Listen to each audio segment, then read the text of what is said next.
Το ακριβότερο λάπτοπ που έχω δοκιμάσει ποτέ. 6.099 ευρώ. Asus ROG Strix 18, μοντέλο 2025, με Nvidia RTX 5090 και Intel Core Ultra 9 275HX, δύο δίσκους των 2 TB ο καθένας NVMe σε RAID και 64GB μνήμης DDR5. Πάμε να το δούμε. Αυτό εδώ είναι το καταπληκτικό, φανταστικό, τρομερό μηχάνημα της Asus. Το ακριβότερο λάπτοπ που έχω δοκιμάσει ποτέ. Ίσως το ακριβότερο λάπτοπ μπορείτε να αγοράσετε εκεί έξω. Δεν είναι για όλους, προφανώς. Με 6.000 ευρώ, 6.099 ευρώ για την ακρίβεια στη συγκεκριμένη έκδοση, παίρνεις πολλά άλλα πράγματα. Αλλά άμα θέλεις ένα πανίσχυρο μηχάνημα για να κάνεις τα πάντα άνετα και να παίζεις παιχνίδια κυρίως, αλλά και να κάνεις και πολλά άλλα πράγματα, αυτό εδώ πέρα είναι μία από τις καλύτερες επιλογές. Μόλις 3,3 κιλά με οθόνη 18 ίντσες. Στην πραγματικότητα είναι αρκετά ελαφρύ για αυτό που είναι. Εντάξει, είναι μεγάλο, η οθόνη είναι 18 ίντσες, 1600p με αναλογίες πλευρών 16:10. Μέσα στη συσκευασία παίρνεις το λάπτοπ, παίρνεις το τροφοδοτικό, το οποίο δεν είναι και μικρό, είναι 380W. Άμα θες να το παίρνεις μαζί σου για να κάνεις, δεν ξέρω, να το κουβαλάς μαζί σου, προσθέτεις λίγο βάρος ακόμα, δεν είναι και ελαφρύ, μπορεί να είναι και 400-500 γραμμάρια τροφοδοτικό, είναι 380W. Βέβαια το laptop υποστηρίζει φόρτιση Power Delivery μέσα από θύρα Type-C USB στα 100W. Όχι ότι θα μπορέσει να το χρησιμοποιήσεις με πλήρεις επιδόσεις με αυτόν τον τρόπο, αλλά άμα θες να το κουβαλήσεις μαζί σου και να μην κουβαλάς το τροφοδοτικό το συγκεκριμένο, μπορεί να το κάνεις αυτό. Αυτές εδώ πέρα είναι δύο Type-C θύρες USB, οι οποίες είναι Thunderbolt 5 για την ακρίβεια και υποστηρίζουν και έξω εικόνας. Αυτή εδώ πέρα χρησιμοποιείται για φόρτιση της συσκευής. Έχει μία ακόμα θύρα εδώ πέρα USB 3,2 Gen 2 στα 10 Gbps, έξοδο HDMI 2,1 και LAN 2,5 GB και υπάρχει και mini jack εδώ, ενώ από τη δεξιά πλευρά έχει ακόμα δύο Type-A USB 3,2 Gen 2 και έχετε με Wi-Fi 7 και Bluetooth 5,4 για να έχεις και τα ασύρματά σου όλα κομπλέ. Πρέπει να σας δείξω κάτι το οποίο είναι πάρα πολύ ωραίο, πολύ έξυπνη λύση από την Asus. Καταρχάς αυτό εδώ πέρα είναι κάτω πλευρά. Όταν πατήσεις κάτω στο laptop, το laptop στην μια επιφάνεια δεν κουνιέται με τίποτα. Μια τεράστια εδώ, άλλη μια τεράστια ευθεία με το λαστιχάκι εδώ πέρα για να στερεώνεται μια χαρά. Γράφει και με αυτόν τον ωραίο τρόπο εδώ ROG Strix και υπάρχουν και αεραγωγοί για να παίρνει αέρα μέσα και να το βγάζει από πίσω εδώ από τις πάρα πολλούς αεραγωγούς που έχει. Γιατί κατέβηκα εδώ από κάτω, πέρα το γεγονός ότι γράφει όλα τα υπόλοιπα specs, τι έχει κάνει η Asus? Έχει αυτό εδώ πέρα το διακόπτη, κλακ, και όλο αυτό φεύγει έτσι. Βλέπεις και κλείσαν και τα φάτα όλα με το που το άνοιξα. Φεύγει έτσι και έχεις πρόσβαση στο εσωτερικό του πάρα πολύ εύκολα. Εδώ πέρα είναι και ο LED φωτισμός, νομίζω. Ναι, εδώ είναι ο LED φωτισμός, ο οποίος έκλεισε τώρα που γύρισε από κάτω. Έχεις πρόσβαση λοιπόν στην μπαταρία, η οποία είναι 90 Wh, αν δεν κάνω λάθος. Μην περιμένεις καμιά τρελή αυτονομία. Εντάξει, δεν είναι για το laptop για να το κουβαλάς μαζί σου και να κάνεις δουλειά εν κινήσει. Εντάξει, έχει.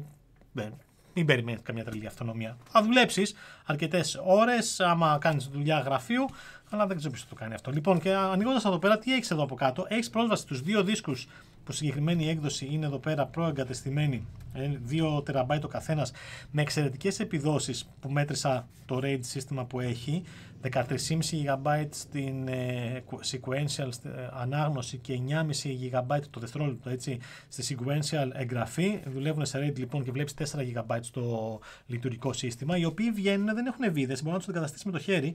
Έχει εδώ πέρα κάτι σαν μοχλό, ρε παιδί μου, σαν χειρόβιδα, την οποία την γυρνάς, δεν θέλω να το κάνω τελείως, και ξεκλειδώνει για να τον βγάλεις στο δίσκο και να βάλεις μεγαλύτερο, άμα θες κάποια στιγμή αργότερα. Και εδώ από κάτω είναι και τα δύο SODIMM της μνήμης της DDR5, στα οποία έχεις πρόσβαση άμεσα άμα θες να τα βγάλεις και να τα αντικαταστήσεις αργότερα. Δεν ξέρω, μπορεί να υποστηρίζει 128 GB για να το κάνεις. Επίσης έχεις πρόσβαση στους 3 ανεμιστήρες του καταπληκτικού συστήματος ψήξης που έχει η Asus φτιάξει εδώ πέρα. Γράφει ROG Intelligent Cooling Tri-Fan Technology, Preparing Upgrades εδώ. Όλα αυτά τα κάνεις λοιπόν χωρίς εργαλεία, έτσι. Δηλαδή οι μνήμες βγαίνουν χωρίς εργαλεία, οι δίσκοι βγαίνουν χωρίς εργαλεία, το καπάκι βγαίνει χωρίς εργαλεία. Τώρα, αν θες να αλλάξεις μπαταρία ή να αλλάξεις ανεμιστήρες, άμα είναι κάτι τέτοιο, καλύτερα να πας να το δώσεις στο service. Αλλά και αυτό νομίζω έχει αρκετές βίδες εδώ για να βγάλεις και το καπάκι, το οποίο στο καπάκι, όλο αυτό που υπάρχει εδώ μέσα, πάει και καλύπτει όλο το υπόλοιπο εσωτερικό για να μην έχεις πρόσβαση. Δηλαδή, ακόμα και αυτό εδώ πέρα είναι ένα έργο τέχνης. Και εδώ γύρω, σε αυτό εδώ πέρα το κομμάτι, φαίνεται ο LED φωτισμός που έχει, ο οποίος είναι πάρα πολύ όμορφο. Θα το δούμε μόλις το βάλω σε λειτουργία. Το βάζεις πίσω και κλείδωσε. Έτσι, να το ο LED φωτισμός υπάρχει εδώ. Και εδώ βλέπετε και τον φωτισμό που έχει στο κάτω μέρος, ο οποίος είναι όλος ρυθμιζόμενος. Κοίτα πόσο ωραίος είναι, έτσι. Είναι γύρω και αυτό που πετυχαίνει ουσιαστικά με αυτόν τον φωτισμό είναι να φωτίζει όλη την επιφάνεια γύρω από το λάπτοπ εδώ. Δεν ξέρω κατά πόσο φαίνεται, να το φαίνεται λιγάκι εδώ. Ο φωτισμός που έχει φαίνεται πολύ όμορφος εδώ και αλλάζει λοιπόν αυτός ο φωτισμός, μπορεί να το ρυθμίσεις εσύ όπως θες. Όπως φωτισμός υπάρχει και στο πληκτρολόγιο κανονικότατα, RGB φωτισμός ανά πλήκτρο, το οποίο μπορεί να το ρυθμίσεις εσύ όπως θες. Έχει πάρα πολλές επιλογές στο Armoury Crate που έχει μέσα με έτοιμα προφίλ, rainbow, ξέρεις, και όλα τα σχετικά για να κάνεις τη δουλειά σου πάρα πολύ άνετα, όπου ουσιαστικά μπορείς να προγραμματίσεις όπως θες τον φωτισμό και αυτόν που υπάρχει γύρω και αυτόν που υπάρχει στο πληκτρολόγιο και αυτόν που υπάρχει εδώ πέρα στην οθόνη, στο πίσω μέρος της οθόνης. Εδώ από πίσω, έτσι, βλέπεις αυτό και βλέπεις και αυτές εδώ τις γρίλες, οι οποίες μέχρι τώρα δεν έχουν δείξει κάτι, γιατί ουσιαστικά αυτό το σύστημα με το LED Matrix οθόνη που έχει εκεί από πίσω, το Anim, πώς λέγεται, από την Asus, δεν λειτουργεί, απενεργοποιείται ουσιαστικά όταν είσαι με μπαταρία, να το βάλεις στο ρεύμα για να δουλεύει πλήρως. Και τώρα ξεκίνησε. Βλέπεις όλο αυτό εδώ πέρα το κομμάτι, πως φαίνεται, είναι μια σαν dot matrix, αν δεν είναι dot matrix, είναι LED οθόνη με μπόλικα LED για ακόμα περισσότερες τρύπες για να δημιουργεί αυτό το εφέ, το οποίο το βλέπουν βέβαια οι άλλοι, αλλά εσύ μπορείς να πας στο Anime Vision όπως λέγεται και να διαλέξεις ακόμα περισσότερες λειτουργίες, ακόμα περισσότερα πράγματα για να αλλάξει τελείως την εμφάνιση του laptop. Μπορώ να ενεργοποιήσω το Raining, διάλεξα αυτό. ROG, βλέπεις πως αλλάζει, έτσι. ROG με διαφορετικό τρόπο και εδώ νομίζω ήταν αυτό που ήταν αρχικά το For Those Who Dare το εμφανίζει. Τέλος πάντων, είναι ωραία φάση αυτή, αλλάζει τελείως και την όλη λειτουργία και εμφάνιση του laptop, απλά δεν το βλέπεις, εσύ το βλέπουν οι υπόλοιποι γύρω σου, αλλά είναι πραγματικά πολύ εντυπωσιακό. Πληκτρολόγιο εξαιρετικό. Πραγματικά εξαιρετικό, πολύ άνετο να το χρησιμοποιήσεις, πολύ ωραίο το touchpad εδώ, πολύ μεγάλο πληκτρολόγιο, πάρα πολύ άνετο, όλα τα πλήκτρα είναι μεγάλα. Υπάρχουν εξτρά πλήκτρα εδώ από πίσω, εδώ από πάνω, που είναι για την αυξομοίωση της έντασης του ήχου του laptop, καταπληκτικός ήχος, μικρόφωνο και να αλλάξεις και τα προφίλ από Turbo, Manual, Silent και τα σχετικά, τα τρία προφίλ που έχει. Εγώ όλες τις μετρήσεις που θα σας μιλήσω μετά τις έκανα στο Turbo, δεν χρειάζεται να βάλεις κάτι άλλο, είναι μια χαρά το Turbo. Από εδώ να φορτώσει κατευθείαν το Armoury Crate, την εφαρμογή τη συγκεκριμένη που χρησιμοποιώ εγώ. Είναι στο Performance τώρα, να το βάλω στο Turbo. Μικρότερα είναι μονάχα τα Function Keys και το αριθμητικό στο πλάι, αλλά δεν μας ενδιαφέρει πολύ. Υπάρχει Copilot πλήκτρο γιατί έχει AI λειτουργίες. Χάρη και στον επεξεργαστή, ο οποίος έχει TPU, έχει επεξεργαστή NPU, συγγνώμη, για τις AI λειτουργίες. Δεν είναι τόσο δυνατός σε αυτό το κομμάτι ο επεξεργαστής σε AI λειτουργίες σε σύγκριση με τους Qualcomm που έχουμε δει ή με τον Ryzen AI που έχουμε δει τους άλλους επεξεργαστές. Αλλά εδώ πέρα υπάρχει και RTX 5090 με 24 GB μνήμης, όπου μπορεί να κάνεις εκεί πέρα πολύ περισσότερες AI λειτουργίες με άλλες εφαρμογές. Άμα θες και AI δηλαδή, μια χαρά κάνει τη δουλειά του το συγκεκριμένο laptop. Η 5090 είναι πολύ ισχυρή σε αυτό το κομμάτι. Να βάλουμε να παίξει λίγο μουσική και να σας μιλήσω, παιδιά, για την οθόνη, γιατί η οθόνη είναι ίσως ένας πάρα πολύ σημαντικός λόγος για να αποκτήσεις το συγκεκριμένο σύστημα. Μιλάμε για μια οθόνη η οποία είναι, ξαναλέω, 18 ίντσες διαγώνιος, 1600x 2560 επί 1600 pixels, είναι mini LED, τρέχει στα 240 Hz, υποστηρίζει και HDR και το Dolby Vision και έχει τρομερή φωτεινότητα. Όταν είναι τρομερή φωτεινότητα.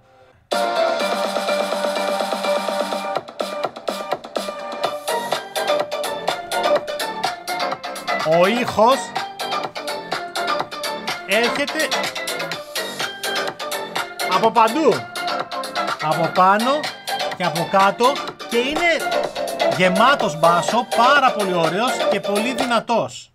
Εντάξει, αλλά ξαναλέω, αυτή η οθόνη, παιδιά, είναι χάρμα ιδέστε.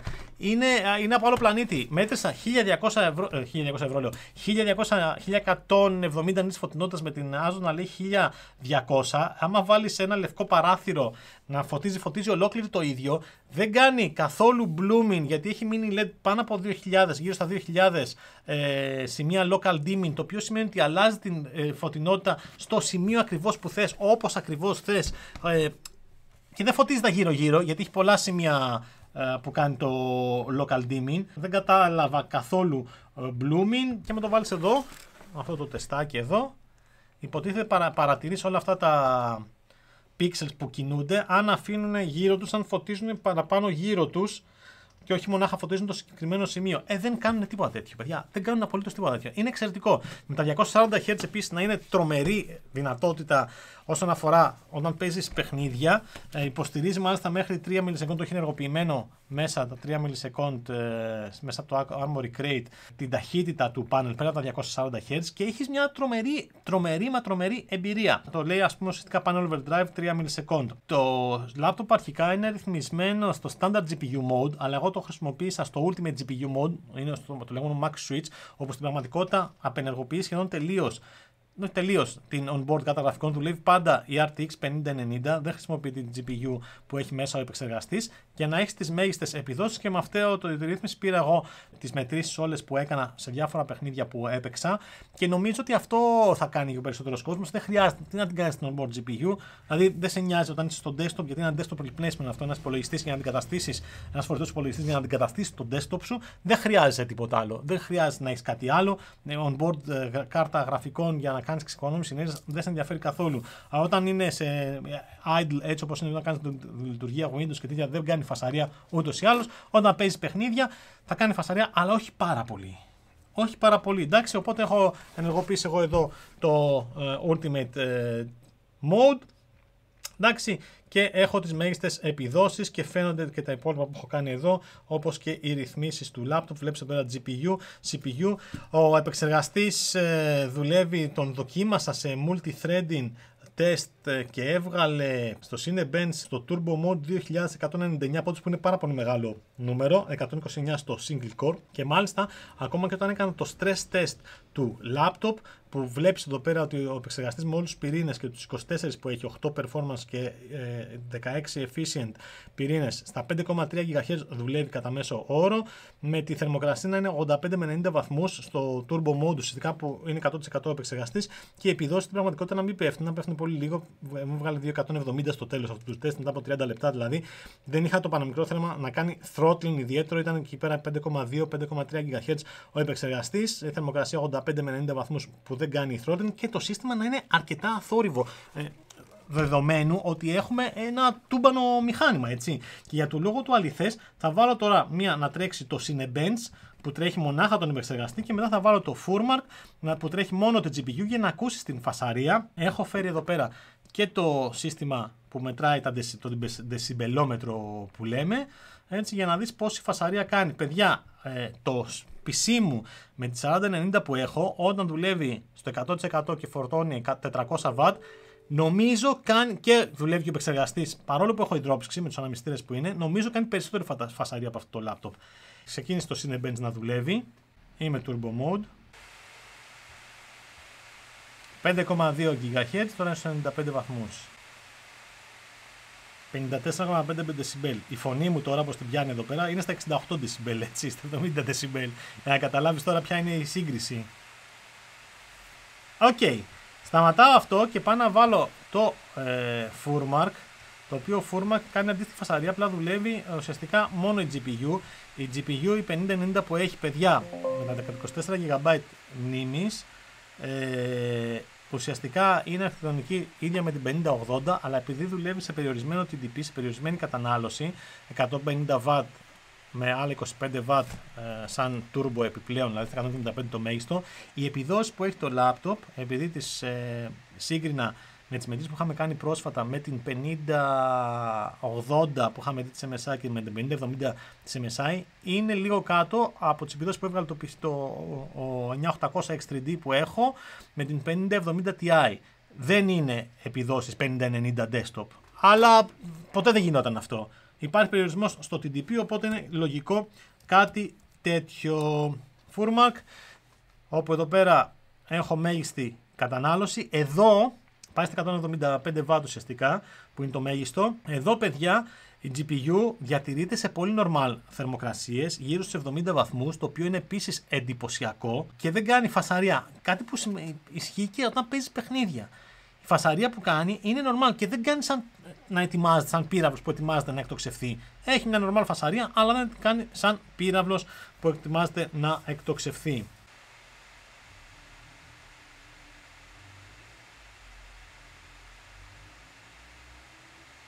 Βλέπεις που είναι γύρω στα 52 δεσιμπέλ.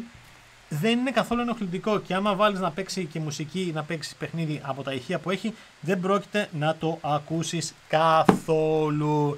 Και να κλείσουμε λιγάκι με τις μετρήσεις. Βασικά αυτό που ισχύει στην προκειμένη περίπτωση είναι ότι θα παίζεις όλα τα παιχνίδια, όλα, ακόμα και χωρίς, τουλάχιστον όσα δοκίμασα εγώ, παίζουν όλα μια χαρά, πολύ άνετα. Χωρίς frame generation, χωρίς DLSS, χωρίς τίποτα, τους και αν θες να βάλεις πάρα πολύ δυνατό Ray Tracing. Για παράδειγμα, Avatar Frontiers of the Pandora μου έβγαλε μέσο όρο 68 fps σε 1440p. Το έκανα για να έχω τη σύγκριση με την desktop που είχα τρέξει σε ultra γραφικά, με όλα στο μέγιστο που έχει και Ray Tracing. Assassin's Creed Mirage που είναι αρκετά απλό σαν παιχνίδι, 125 fps ultra γραφικά, τα πάντα όλα, 125 fps έτσι, χωρίς DLSS, χωρίς τίποτα. Black Myth Wukong πάλι στην ίδια ανάλυση, cinematic χωρίς Ray Tracing, μου έβγαλε 50 fps, εδώ είναι λίγο ζόρι, εδώ θα πρέπει να βάλεις λίγο DLSS για να το φτιάξεις, ενώ με Ray Tracing very high και DLSS στο 66% που ουσιαστικά είναι quality, μου έβγαλε 51 fps. Αυτό είναι το πιο δύσκολο. Στο Dying Light 1440p High RT γραφικά 76 fps. Horizon Zero Dawn Remastered όλα στο μέγιστο χωρίς DLSS πάντα στα 122 fps.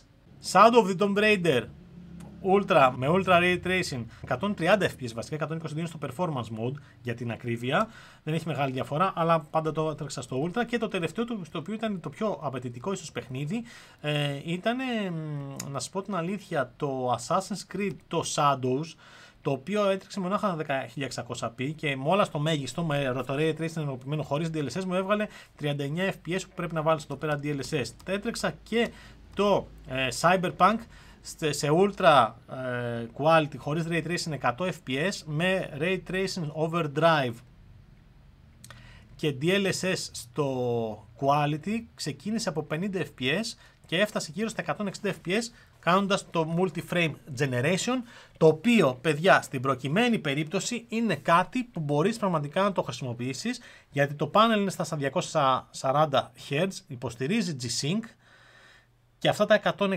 fps που φτάνει σε 170, μπορεί 180 ανάλογα με το παιχνίδι, εκεί 200 άμα ρίξει λίγο τις ρυθμίσεις για να είναι ψηλότερη η ελάχιστη ρύθμιση που έχεις, είναι κάτι εντυπωσιακό. Έχεις πολύ χαμηλό latency, γιατί ξεκινάς από πολλά frames, άμα ξεκινήσεις ειδικά από 70-80 δεν έχεις κανένα θέμα, και έχεις ένα γρήγορο panel που μπορεί να ακολουθήσει το frame rate του παιχνιδιού και να έχεις αυτή την εμπειρία. Λοιπόν, δεν ξέρω ποιοι από εσάς θα δώσουν 6.000 ευρώ για το συγκεκριμένο υπολογιστή. Είναι το καλύτερο laptop που έχω δοκιμάσει ποτέ.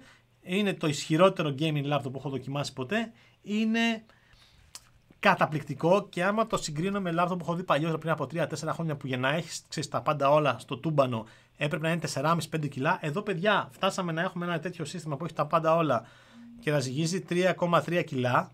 Το οποίο στην πραγματικότητα παλιά ήταν τα λάπτοπ που παίρναμε και κουβαλούσαμε πριν από 10 χρόνια. Τα λάπτοπ που παίρναμε και κουβαλούσαμε στην πλάτη μας που ούτε αυτονομία είχαν, ούτε παιχνίδια παίζανε, ούτε καλά τα Windows δεν τρέχανε καλά. Λοιπόν, like, subscribe, thumbs up, κάντε share. Ελπίζω να σας άρεσε αυτό το βίντεο. Γράψτε μου στα σχόλια πώς σας φάνηκε και αν θα δώσει έστω ένας από εσάς 6.099 ευρώ για να πάρει αυτό το λάπτοπ. Άντε, γεια!